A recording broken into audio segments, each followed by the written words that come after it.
వాడుకున్న బిల్లుకే మనం బిల్లులు కట్టడం జరిగేది. కానీ వాడుకున్న బిల్లు కట్టాల్సిన పరిస్థితి వస్తుంది. ఏంట్రా ఎలా పడితే అలా కట్టేసేవాళ్ళం, ప్రాబ్లమే లేదు. ఎందుకంటే కొన్ని దానివల్ల మంచి ఉంది వాస్తవంగా అయితే కనుక. నేనే ఫర్ ఎగ్జాంపుల్ ఉన్నాను, ఫోన్పేలో కరెంట్ బిల్ కట్టేవాడిని. నాకు ఫోన్పేలో కరెంట్ బిల్ కట్టినప్పుడు కరెంట్ బిల్లు తీయకముందే కరెంట్ బిల్ తీసిన తర్వాత నాకు ఒక రిమైండర్ ఒకటి వచ్చేది. ఏంటంటే ఆల్రెడీ కరెంట్ బిల్ తీసారు అబ్బాయి, నువ్వు కరెంట్ బిల్ కట్టాలి, వచ్చింది ఇంత అని చెప్పేసి ఒక నోటిఫికేషన్ వచ్చింది. సో దాన్ని చూసి నేను ఎలాంటి కట్ట కదని తక్కువని కొట్టేవాడిని. నాలాగానే యావత్ ఆంధ్రప్రదేశ్లో ఉన్న కొన్ని కోట్ల మంది చాలా మంది అలాగే కడుతున్నారు. ఇప్పుడు కరెంట్ ఆఫీసులకు వెళ్ళి కట్టి వెసులుబాటు కానీ అంత ఖాళీ కానీ తీరు కానీ ఎవరికీ లేదు వాస్తవం మాట్లాడాలంటే కనుక. ఇప్పుడు ఈ జులై 1 తారీఖు వచ్చిందో కొన్ని కొత్త నిబంధనలు అయితే కనుక అమలు కాబోతున్నాయండి. కాబట్టి అవేంటంటే కనుక ఏదైతే థర్డ్ యాప్ పార్టీలు ఏవైతే ఉన్నాయో, థర్డ్ పార్టీ యాప్లు ఏవైతే ఉన్నాయో వాటి ద్వారా విద్యుత్ బిల్లులు చెల్లించడానికి ఇక కుదరదు అని కేంద్ర ప్రభుత్వం సర్క్యులర్ జారీ చేసింది. దాని రాష్ట్ర ప్రభుత్వం కూడా యాక్సెప్ట్ చేసింది, ఒప్పుకుంది. ఇప్పుడు అది అమల్లోకి రాబోతుంది. అంటే నూతన విధానాల ప్రకారం వినియోగదారులు గూగుల్ ప్లే స్టోర్ నుంచి సంబంధిత డిస్కమ్ల యాప్ను డౌన్లోడ్ చేసుకుని విద్యుత్ బిల్లులు చెల్లించవచ్చు. ఏపీసీపీడీసీఎల్ వినియోగదారులు www.apcpdcl.in ద్వారా, ఈపీడీసీఎల్ వినియోగదారులు www.apestemppower.com ద్వారా, ఏఎస్పీడీసీఎల్ వినియోగదారులు www.apspdcl.in ద్వారా వెబ్సైట్ ద్వారా బిల్లులు కట్టవచ్చు. బిల్లులపై కరెంటు బిల్లులపై బాధుడు ఇక నుంచి మీకు ఉంటుందా అన్నట్టుగా అనమాట.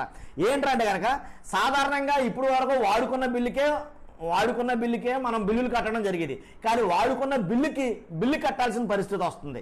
ఏంట్రా ఇది ఎక్కడ కొత్త విడ్డూరం అని అనుకున్నారు. కానీ చూద్దాం ఏంటనేది వివరాల్లోకి వెళ్దాం. ఏంటంటే ఇప్పుడు వరకు మనం కరెంట్ బిల్లు ఎలా కట్టేవాళ్ళం అంటే ఏ ఫోన్పే ద్వారానో, ఏ గూగుల్ పే ద్వారానో, దారి పేరుతోటో, ఈ సేవలోనో, మీ సేవలోనో, ఆ సేవలోనో, ఈ సేవలోనో ఎక్కడ పడితే అక్కడ కరెంట్ బిల్లులు కట్టేసేవాళ్ళం, ఎలా పడితే అలా కట్టేసేవాళ్ళం, ప్రాబ్లమే లేదు. ఎందుకంటే కొన్ని దానివల్ల మంచి ఉంది వాస్తవంగా అయితే కనుక. నేనే ఫర్ ఎగ్జాంపుల్ ఉన్నాను, ఫోన్పేలో కరెంట్ బిల్ కట్టేవాడిని. నాకు ఫోన్పేలో కరెంట్ బిల్ కట్టినప్పుడు కరెంట్ బిల్లు తీయకముందే కరెంట్ బిల్ తీసిన తర్వాత నాకు ఒక రిమైండర్ ఒకటి వచ్చేది. ఏంటంటే ఆల్రెడీ కరెంట్ బిల్ తీసారు అబ్బాయి, నువ్వు కరెంట్ బిల్ కట్టాలి, వచ్చింది ఇంత అని చెప్పేసి ఒక నోటిఫికేషన్ వచ్చింది. సో దాన్ని చూసి నేను ఎలాంటి కట్ట కదని తక్కువని కొట్టేవాడిని. నాలాగానే యావత్ ఆంధ్రప్రదేశ్లో ఉన్న కొన్ని కోట్ల మంది చాలా మంది అలాగే కడుతున్నారు. ఇప్పుడు కరెంట్ ఆఫీసులకు వెళ్ళి కట్టి వెసులుబాటు కానీ అంత ఖాళీ కానీ తీరు కానీ ఎవరికీ లేదు వాస్తవం మాట్లాడాలంటే కనుక. ఎందుకంటే అది ఒక చాలా లైన్ ఉంటుంది. ఆ బాటిల్ తీరిన లైన్లో మనం వెళ్ళి నిలబడి కట్టాలంటే కనుక ఖాళీకి ఇంటికి కూర్చున్నాడు ఎవడో తప్ప. మ్యాక్సిమం 10 పాటలు ఉన్న వాళ్ళు మాత్రం వెళ్ళి ఆఫీసులకి వెళ్ళి కరెంట్ ఆఫీసులకి వెళ్ళి కట్టే పరిస్థితులు అయితే కానీ ఎవరో లేరు కూడాను. కాబట్టి అలాంటి పరిస్థితుల్లో ఫోన్పేలు, గూగుల్ పేలు చేతుల్లో ఇవన్నీ వచ్చిన తర్వాత అక్కడికి వెళ్ళకుండా టక్కమని నొక్కేయడం కట్టేయడం సరిపోతుంది. కానీ ఇక మీదట అలా కుదరదు. ఎందుకంటే ఏదైతే ఇప్పుడు ఈ జులై 1 తారీఖు వచ్చిందో కొన్ని కొత్త నిబంధనలు అయితే కనుక అమలు కాబోతున్నాయండి. కాబట్టి అవేంటంటే కనుక ఏదైతే థర్డ్ యాప్ పార్టీలు ఏవైతే ఉన్నాయో, థర్డ్ పార్టీ యాప్లు ఏవైతే ఉన్నాయో వాటి ద్వారా విద్యుత్ బిల్లులు చెల్లించడానికి ఇక కుదరదు అని కేంద్ర ప్రభుత్వం సర్క్యులర్ జారీ చేసింది. దాని రాష్ట్ర ప్రభుత్వం కూడా యాక్సెప్ట్ చేసింది, ఒప్పుకుంది. ఇప్పుడు అది అమల్లోకి రాబోతుంది. ఎందుకు కట్టకూడదు అని అంటే కనుక పంపిణీ సంస్థల యాప్ వెబ్సైట్లో చెల్లింపులతో అదనపు ఛార్జీలు మోత మోగుతున్నాయి. వినియోగదారులపై నెలకు దాదాపు 30 కోట్ల రూపాయల అదనపు భారం పడబోతుంది. ఇదండి విషయం, 30 కోట్లు పడబోతుంది అదనపు భారం.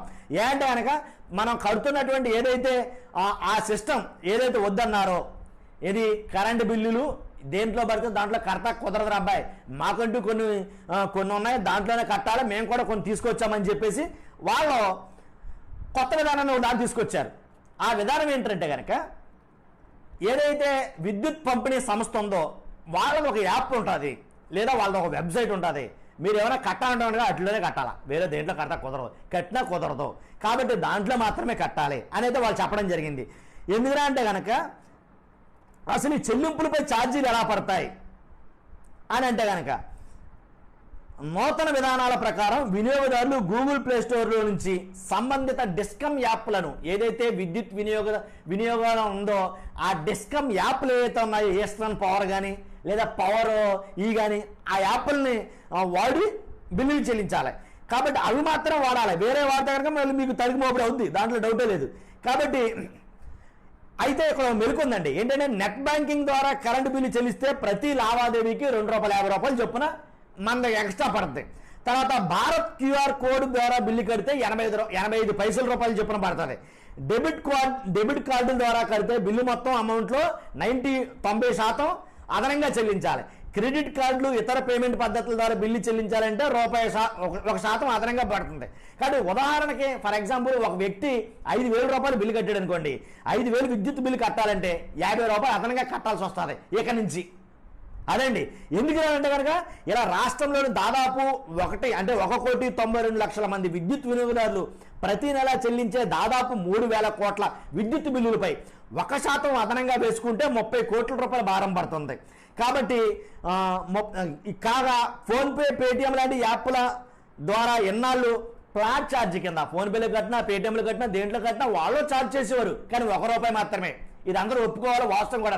₹1 ఛార్జీ చేసుకునేవారు, మనం బిల్లు కట్టించుకునేవారు. కానీ ఇక నుంచి అలా కాదు కదా, దాంట్లోనే కట్టాలి కదా. దాంట్లో కట్టాలంటే మీకు కట్టే పేమెంట్ మోడ్ ఏదైతే ఉందో ఆ పేమెంట్ మోడ్ ఆధారంగానే మీకు ఆ బిల్లుకి ఎక్కువ అమౌంట్ పడే ఉద్దేశం ఉందన్నమాట. చెప్పారు కదా, 50,000 కడితే ₹50 ఖచ్చితంగా అవుతుంది అదనంగా. అలాగే ఏదైతే తాజాగా విద్యుత్ బిల్లుల చెల్లింపులన్నీ Bharat bill payment system BBPS ద్వారానే జరగాలని RBI నిర్దేశించింది. అయితే ప్రధాన ప్రైవేట్ బ్యాంకులు ఈ బిల్ పేమెంట్ సిస్టమ్ను ఎనేబుల్ చేసుకోలేదు. కాబట్టి ఏదైతే చెప్తుందో ఆ బిల్ పేమెంట్ సిస్టమ్ విధానం ఏదైతే డిస్కమ్లో యాప్లు ఉంటాయో వాటి ద్వారానే చెల్లించాలి. మరి ప్రజలకు తెలిసే ఈ విషయం జులై 1వ తారీఖున అన్నా నువ్వు అని నన్ను అడిగితే కనుక ప్రజలకు ఎవరికీ తెలియదు ఇది ఇప్పుడు ఒక్కడం.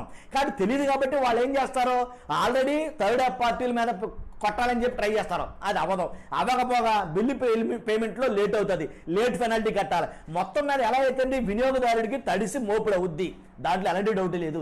కాబట్టి ఇక నుంచి అంటే ఏదైతే కూటమిలో హామీ ఇచ్చారో, వాగ్దానం ఇచ్చారో, కరెంటు బిల్లులు తగ్గిస్తామన్నారో, తగ్గించడం మాట పక్కన పెట్టి ఆ తగ్గించడం దేవుడు ఎరుగు. ఇప్పుడు మాత్రం కరెంటు బిల్లులు అనుకున్న టైంలో కట్టకపోతే కనుక ఛార్జీలు మోత మోగిపోతాయి అన్నమాట, దాంట్లో ఎలాంటి డౌట్ లేదు. కాబట్టి థర్డ్ పార్టీ యాప్లు ఏవైతే ఉన్నాయో గూగుల్ ప్లే స్టోర్లో ఫోన్పే కానీ, గూగుల్ పే కానీ, ఆ పే కానీ, ఈ పే కానీ ఇవన్నీ తెవలవు. ఇంకా ఓన్లీ ఏదైతే విద్యుత్ సంస్థ ధృవీకరించినటువంటి పవర్ ఏదైతే యాప్లు ఉన్నాయో దాని ద్వారా మాత్రమే, అది కూడా దాంట్లో మాత్రమే కట్టడానికి వీలు ఉంటుంది, ఆ వెబ్సైట్లో మాత్రమే. అవన్నీ జరిగే పనులు అంటే కనుక ఇంకా టైం పడుతుంది. కానీ టైం పట్టిలోపు మరి విద్యుత్ వినియోగదారులు భారం ఎలాగా? కాబట్టి అదనంగా పడతాను ఈ 30 కోట్లు ఎవరు తిన్నట్టు, ఎవరు తాగినట్టు. కాబట్టి అసలే కట్టలు చచ్చిపోతున్నారా జనాలు అంటే మరి కొత్త విధానాలు తీసుకురావటం. కాబట్టి ఆడికి వినియోగదారుడికి అందుబాటులో ఉన్న ఏదో చేస్తున్నాడు, చేసుకునే వాళ్ళు. అలా కాదు, ఎలాగంటే కనుక మళ్ళీ లేనిపోని ఇవన్నీ తలపోట్లన్నీ పెరుగుతూ ఉంటాయి. అదండి విషయం. మొత్తానికి ఎలాగైతేనండి ఎవడేం చేసినా సరే అల్టిమేట్గా బలయ్యేది వినియోగదారుడే, దాంట్లో ఎలాంటి డౌట్ లేదు. ఏంటంటే విద్యుత్ చెల్లింపులు ఇక మీదట ఎలా చెల్లించాలి అనేది చెప్పడం మర్చిపోయా. ఏంటంటే ఏదైతే అంటే నూతన విధానాల ప్రకారం వినియోగదారులు గూగుల్ ప్లే స్టోర్ నుంచి సంబంధిత డిస్కమ్ల యాప్ను డౌన్లోడ్ చేసుకుని విద్యుత్ బిల్లులు చెల్లించవచ్చు. APCPDCL వినియోగదారులు www.apcpdcl.in ద్వారా, EPDCL వినియోగదారులు www.apestemppower.com ద్వారా, PDCL వినియోగదారులు www.apspdcl.in ద్వారా వెబ్సైట్ ద్వారా బిల్లులు కట్టవచ్చు.